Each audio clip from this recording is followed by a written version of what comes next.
What up, football fans? Welcome to another episode of The Blitz, brought to you by Game Changers Media. I'm your host, Big C, and the co-host, Mike Jones. What up, Mike? What's going on, everybody? Happy to be here for episode 53 of The Blitz.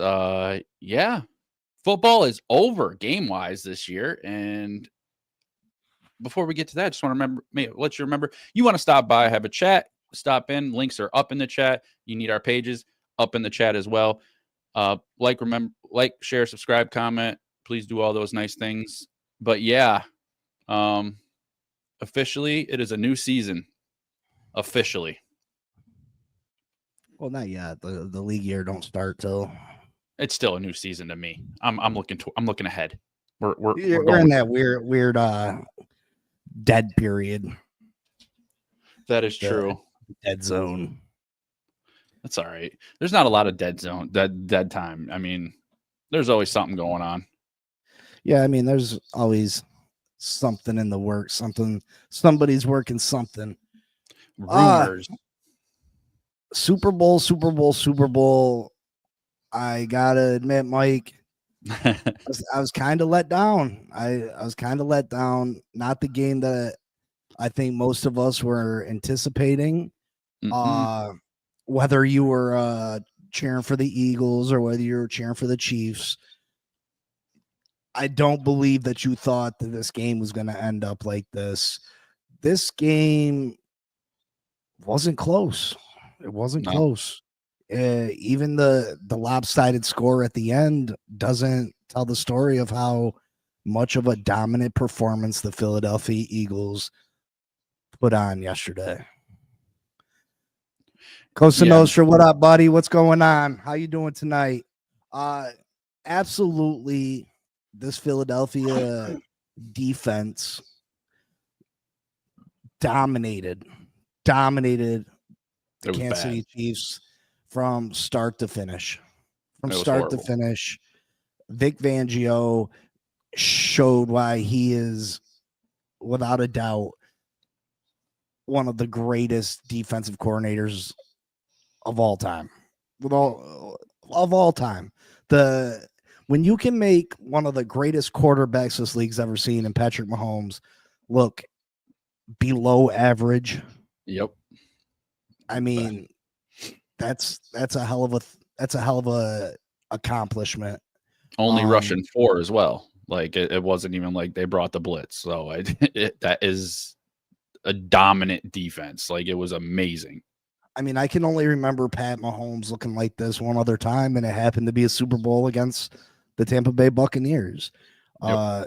The key to the success of beating a Patrick Mahomes team is to dominate them up front. And other general managers around the league need to take notice of how this is how teams are built. The way the Kansas City Chiefs build their teams, the way the Baltimore Ravens build their teams, the Pittsburgh Steelers, the Philadelphia Eagles. Again, I'll bang the hammer continuously for it. You got to build through the trenches. The trenches. And that was the difference in this game.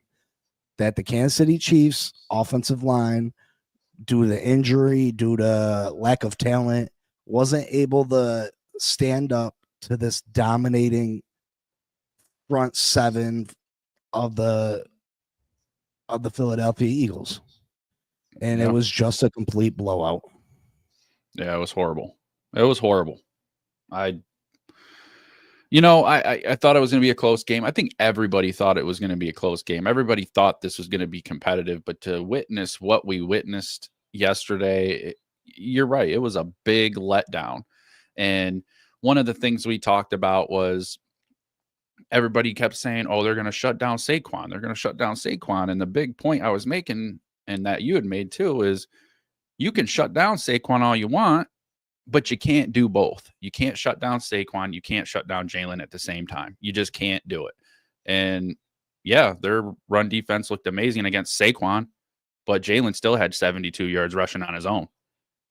And then he still killed him in the air too. It's just Kansas City literally had no answer at any point in this game. Not one. The game was over at halftime in my mind. A lot of people were saying, you get all these people up in chats and they're saying, "Oh, well, they'll come out the second half. They'll make the right adjustments. They'll do the right things. And it's going to be different. They can come back. They can still come back." And, I even said, this is the Kansas City Chiefs. They could still come back, but they didn't. And I don't know. The biggest hyped up Super Bowl. I was so pumped. I thought it would be head to head, 31-31, somewhere in there going to the end of the game. And man, it really let me down. It really did.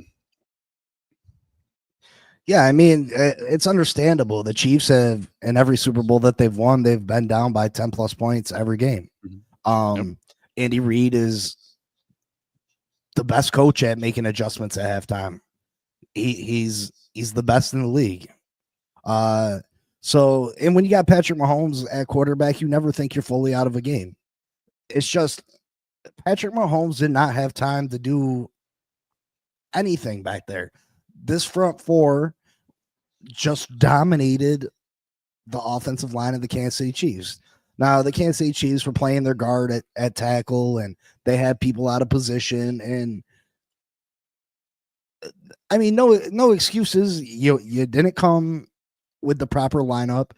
This Philadelphia Eagles team was hungry.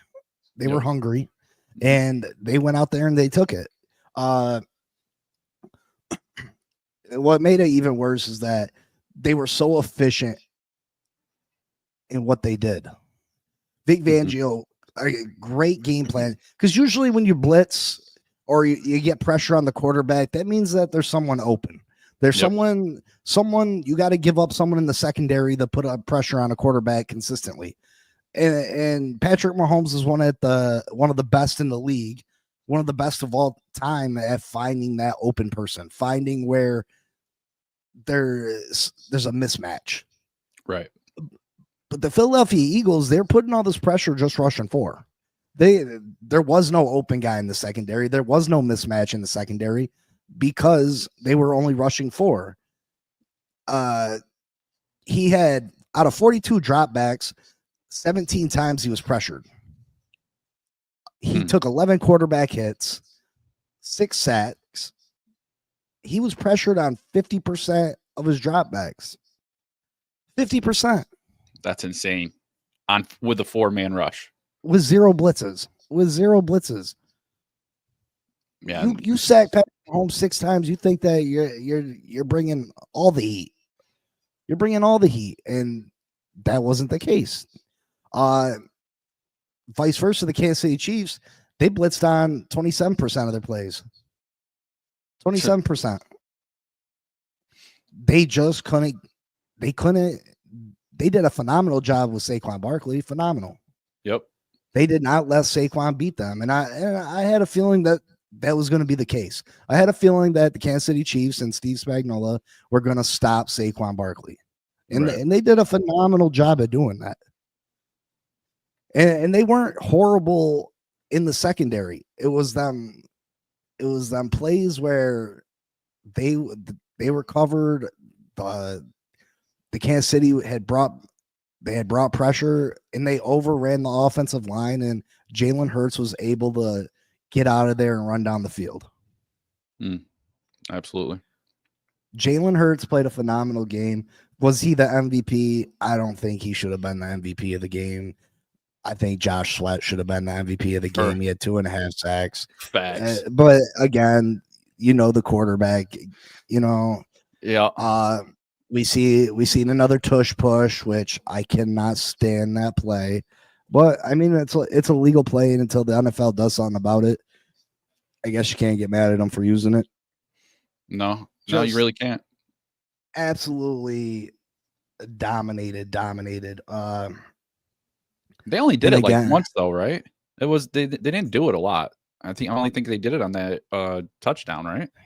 yeah, I mean, that was the first play, first touchdown of the game, though. And, Chris Jones, he suffered a neck injury during the play. And it's the play is crazy to watch. Like when they were lining up for it to see how, and it doesn't really make sense to me how they try to defend it either, because you get these people and they're all trying to go low, but he always goes over the top. Nope, rides it like a wave. He always rides over top of them. So why are we getting concerned with being so low when he's just going to go over top of your backs anyway? You think you'd want to stand up more. But if you go back and you watch that tush push from the Super Bowl, these guys they're almost parallel to the ground. It's crazy that they're even standing. They're they're literally 6 inches off the ground in the middle of that line. And I'm thinking, like, they're not going to be able to stop them. Like, you're 6 inches from the ground. He's going to go right over you just like he did. Like, they literally push him over the top on their backs, and he goes right over them. But yeah, I mean, it wasn't a huge part of the game, but they still scored on it. We seen it. We knew it was going to come. Yeah, I mean, the better team won. The better team won.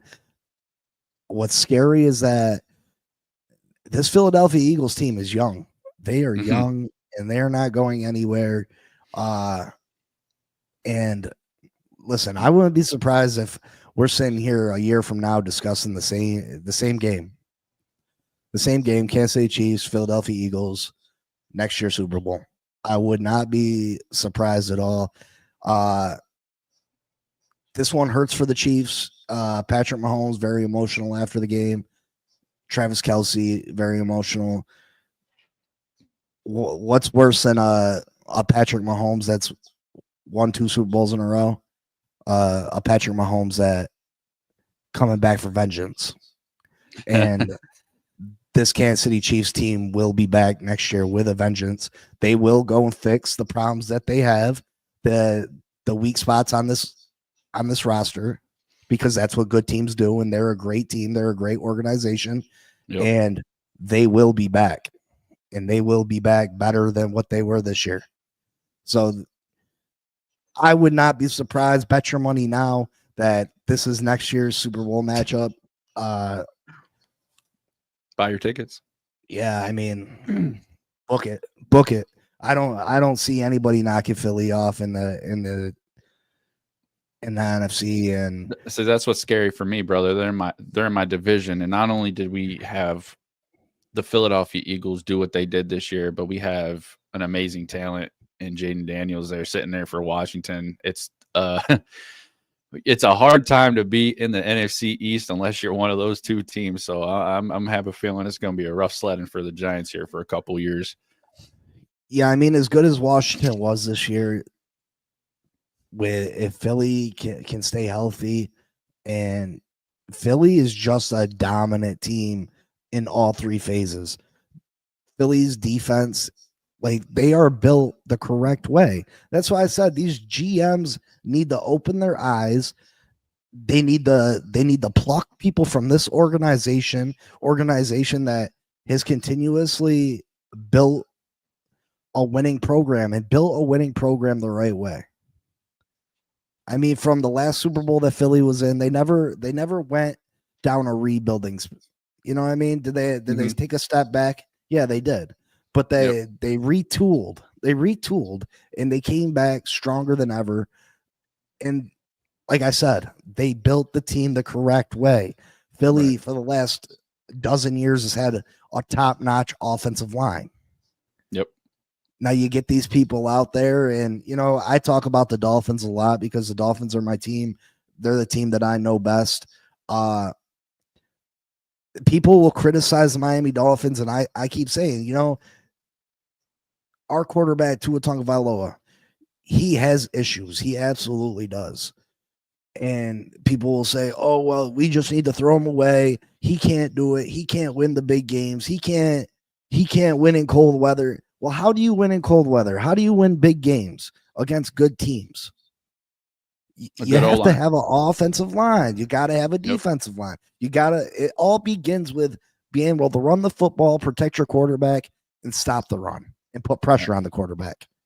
It all starts with that. So if you can't tell me that Tua Tagovailoa with a bottom third of the league offensive line can win 10 games and go to the playoffs. You can't tell me if you give him a top 5 offensive line that he can't win an extra game and win a playoff game. You can't tell me that's not worth a top 5 offensive line in this league is not worth 2 wins. 2 wins. Oh, no, Tua will still mess it up. He'll still throw. They don't understand that having a good offensive line, it helps the offense in a multitude of ways. First off, it protects your quarterback. Second of all, it opens up the running game.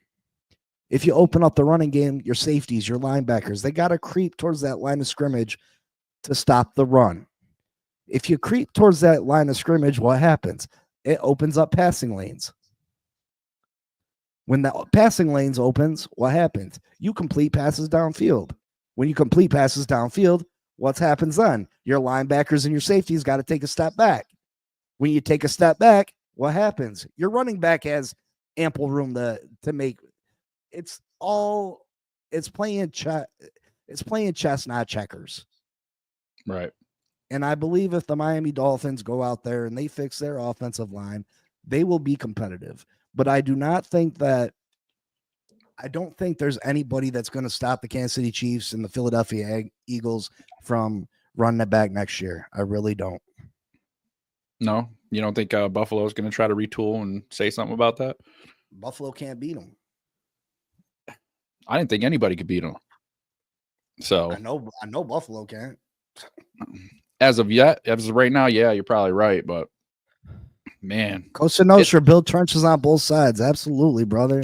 That is scary. That is scary that Kansas City can beat a team that's good like Buffalo, and Buffalo's a good team. But then to have Philly come in and destroy them the way they did, like that's a scary thought at how dominant Philly was. Like that was by far the worst ass whooping I've seen for a big game like that. Like it looked so easy. It looked effortless. It was, and that scares the hell out of me, man. Buffalo doesn't have the defensive line that the Eagles do. The Eagles have been very fortunate, and they've drafted very well. The Kansas City Chiefs have gotten away with not giving Pat Mahomes a big name wide receiver, not adding any big names to their defense. At some point, all right, we've gotten away with it. Now it's time to, maybe they go out and figure out a way to get a Myles Garrett.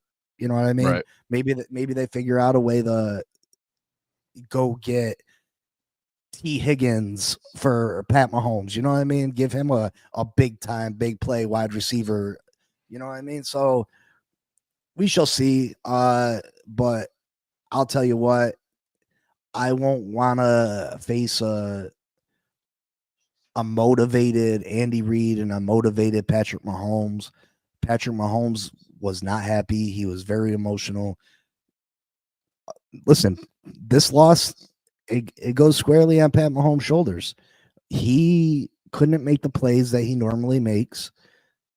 And yeah, was it because of pressure? Absolutely. But he takes the credit when things go good. You gotta take the criticism when things go bad. And he was unable to make the plays when they needed him the most. He put his team in bad positions with the pick six and the interception. So congratulations to the Philadelphia Eagles. Well deserved. They're a very dangerous team. And I don't think this is the end of this story. I really don't. Yeah, I don't have. Congratulations to them. Congratulations to Saquon for setting the rushing record.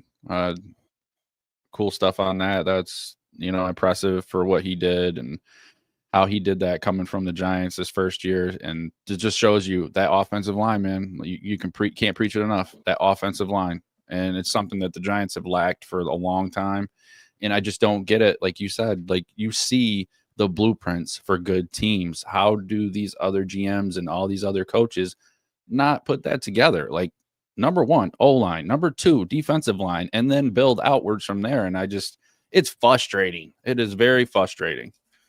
But yes, congratulations, Philadelphia Eagles. Wah, wah, whatever. What up, Chef Jew? Yeah, man. Fins up. You know what it is, brother. Absolutely. Thank you for that. Like, subscribe, comment, share. Yeah, I don't know why other teams don't follow this blueprint. It has worked for years and years, forever. It's always worked.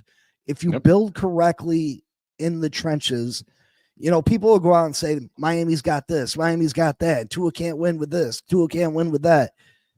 Like, it's nice to have these big fancy toys. It's nice to have the Tyreek Hills. It's nice to have the Jalen Ramseys. It's nice to have those fancy toys.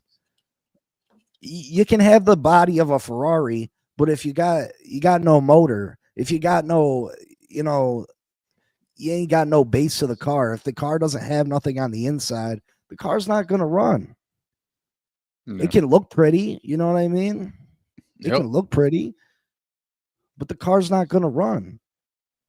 Tyreek Hill's only as good as the offensive line you have in front of them, because if you don't have time to get him the ball, if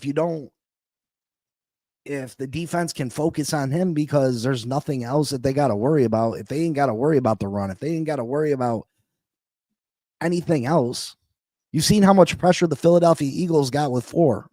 Which that means 7 other people got to be in coverage. Yeah. And that means they had an extra gear if they really needed it. I don't know. Maybe if they did blitz, maybe Patrick would have took advantage of that, but they didn't. They didn't have to. It's so crazy. That one extra person makes such a big difference. But you get the drop 7 in coverage. How many people are outrunning routes? You got 5 on the line. You got a running back in the backfield. That's 6. You got your quarterback. That's 7. So you got 7 covering 4. You got to like those odds, right? Mm-hmm. You got to like those odds in the secondary. So that defense, that offensive line, that defensive line, it does wonders. I'm telling you, I had made a video earlier discussing how the Miami Dolphins can fix their offensive line for rather cheap. I mean, if you call $20 million cheap, they can get some pieces in place that can give them a top 10 offensive line this year. And I think it does wonders for the Miami Dolphins, and I think it puts them in a position to have an opportunity to steal the division from the Buffalo Bills. As long as Chris Greer can draft correctly, they add a couple other pieces, and Tua stays healthy, we definitely would have a shot. But I don't know if anybody's ready to compete with these two teams. I don't think that Kansas City was the best team in the AFC this year. I really don't. I think Buffalo was probably better than them this year. I think that Baltimore most certainly was better than them this year. Agreed. But going in the next year, I'm telling you, this does not sit right with Pat Mahomes. Pat Mahomes is richer than rich. He'll give some of that money back. He'll pull a Tom Brady. He'll lower that salary. He'll lower that salary to bring in weapons, because his aura, where he stands in NFL history, he knows what's at stake. He knows what everybody's comparing him to. He knows that he has an opportunity to go out there and become the greatest quarterback, the greatest player this league's ever seen. So you think he's going to let a few $1 million come in between that? No. Not his legacy. Not his legacy. No, he's gonna do what's needed for this team and be a real team player. And they're gonna go get the pieces that they need, and they will be back. And if you add pieces to this puzzle, as long as Travis Kelce comes back, which I'm sure he don't want to go out like that. I know he wants to go and be a stay-at-home daddy for Taylor, but he don't want to go out like that. He gonna have to put it off for one more year.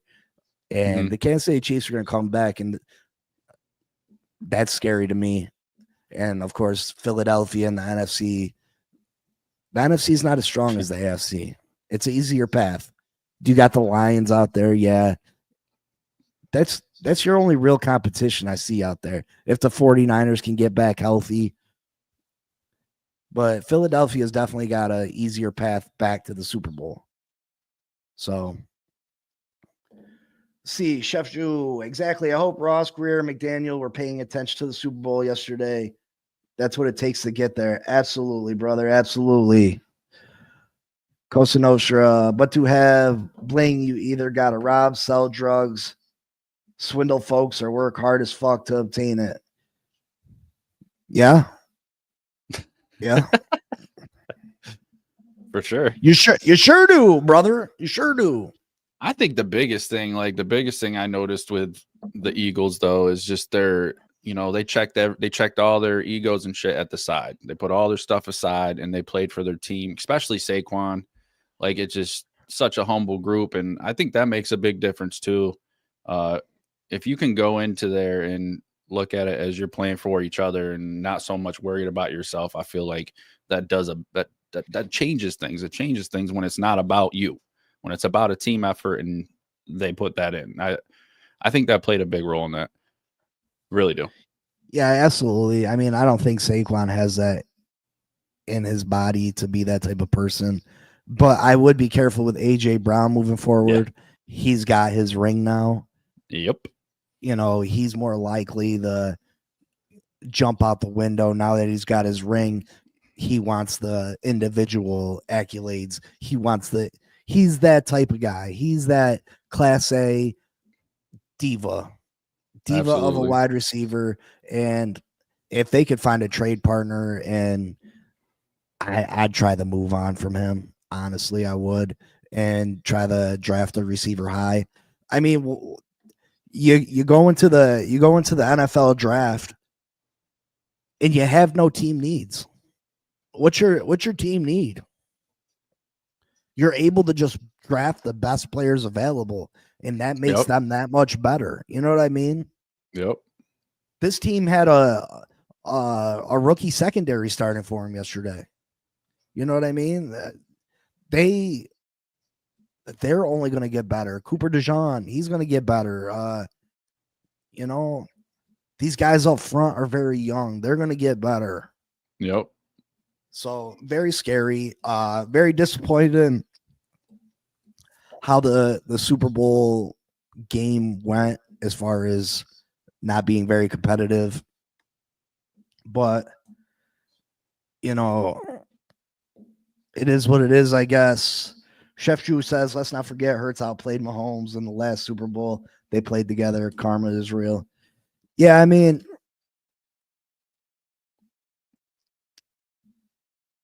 you can say he outperformed them, but they really lost that Super Bowl with that fumble, right? that was a big fumble by Hurts, if I can remember correctly. But yeah, I mean, Jalen Hurts deserves it. I mean, Jalen Hurts isn't on Pat Mahomes' level, but beware. Beware.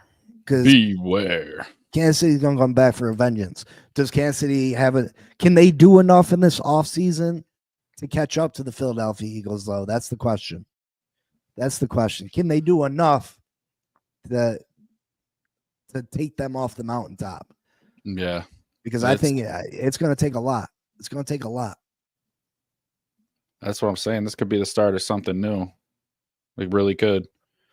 We could see Philly rattle off 3 of 4 or 2 of 4 or something like that, and we might be switching over to something different. And I pray not, man. I do not want to have an NFC East team other than the Giants doing some crazy stuff like that. So I'm a little worried. I'm a lot more worried than I was normally.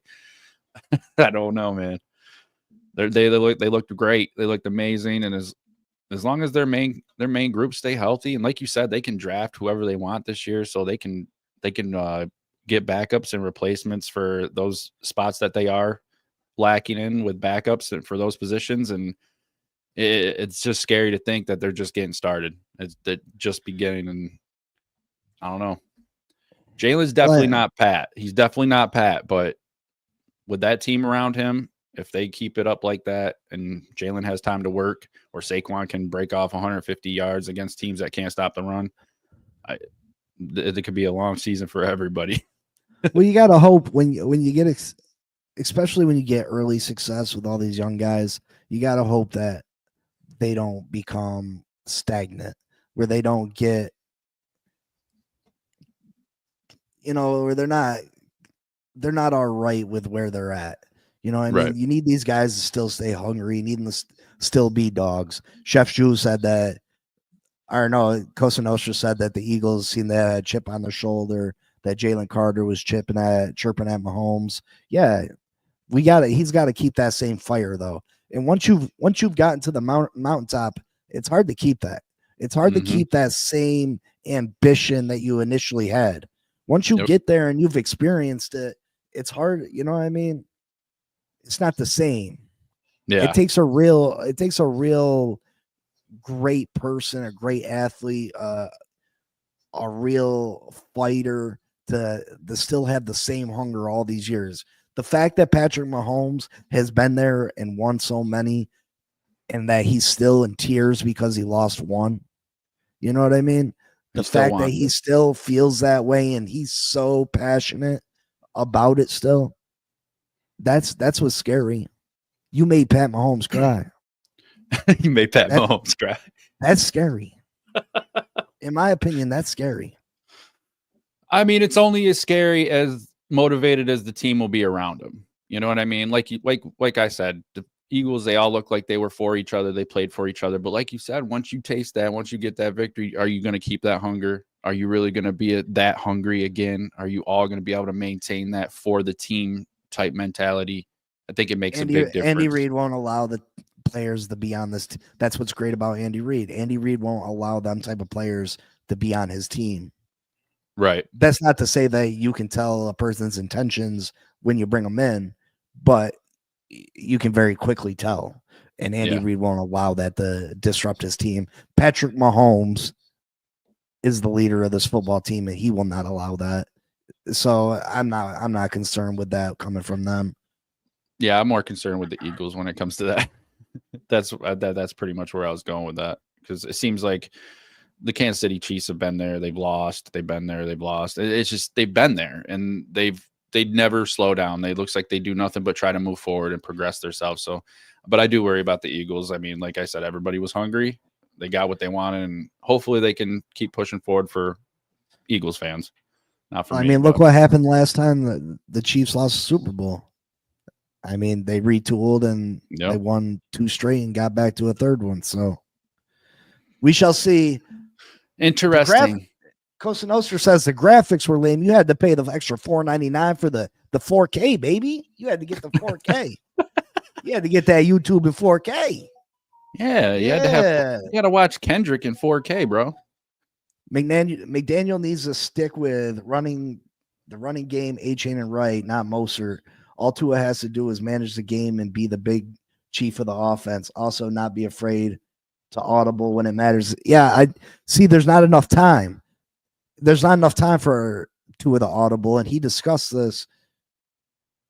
Mike McDaniel's offensive plays are so long, and they have so many nuances to them that by time Tua gets the play into his helmet, and by time he gets it to people, and by time he puts people in motions and gets a chance to read the defense, there's no time to audible.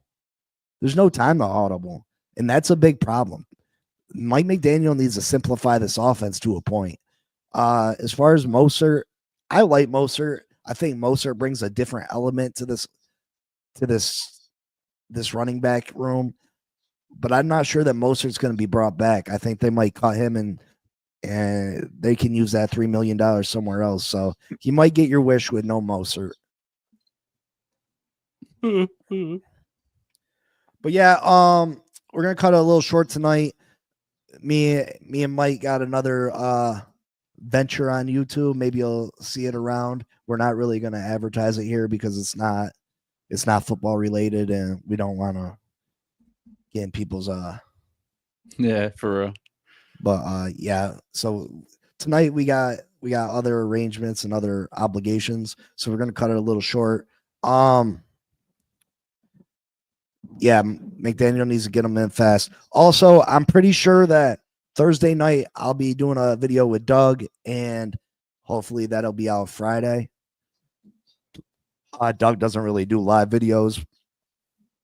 Also, I'm in conversations with Hall of Famer Richmond Webb.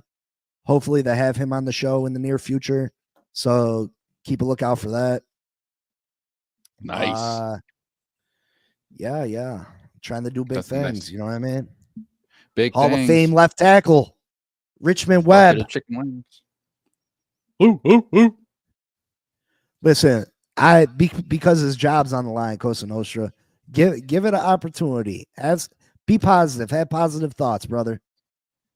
Have positive thoughts. His job's on the line. He knows it. But make sure you like, subscribe, comment, and share. I appreciate y'all stopping in. Make sure you check me out Monday through Friday, 10 a.m. on the Fin Posse podcast.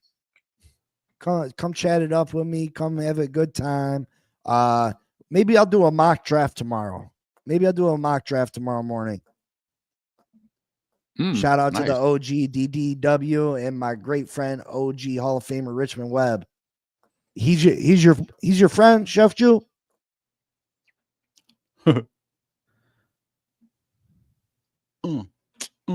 Yeah, Richmond, the bodyguard Webb. We could use one of him, right?